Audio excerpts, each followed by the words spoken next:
आज आम या शिंबरे गोटे नुआ रेसिपी। प्रथम चलतु शिंब गुड़ी को एमती काटिकी रखिदे।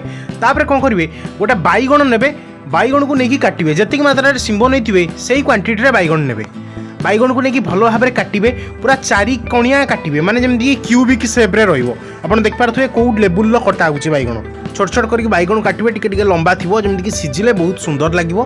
तापर कौन करेंगे गोटे सारू ने आपको ए सारू ना पड़ो सारू को भल भाव में काटे धीरे धीरे काटे ना हाथ खसब भल भाव में सारू को छोट छोट कर काटे कारण जमी टे सीझीज अधिक शीघ्र सीझीज सारूटा को सेमती छोट छोट कर काटे आप देखिपे कौ लेवुल कटा हो सारू।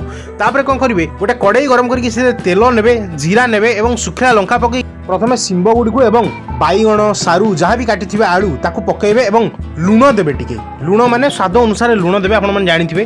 तापर कौन करेंगे गोटे मसलाटे प्रस्तुत करेंगे सोरिष देवे सुखला लंका देवे एवं रसुण देवे और से पानी देकी जीरा टिके पकेबे एवं ताको बाटिबे बाटिकी ग्राइंडिंग करी गोटे बाटनटे प्रस्तुत करेंगे एवं धीरे धीरे ताको से ढालिबे जमी सबू पशिଯିव ता भितर। यापर आपण ताको टिके गोळेई देकी अल्प समय पाई घोड़े देवे एवं पानी मध्य सेतिकी देवे जेतिकी आपनकर दरकार थिबो। आपण जदि झोलिया करिया चाहुथिबे टिके अधिक पानी देवे एवं जदि नॉर्मल करिया चाहुथिबे अल्प पानी देवे। प्रस्तुत हो गला हमर बैगण सारू पड़िथिबा शिंबराई।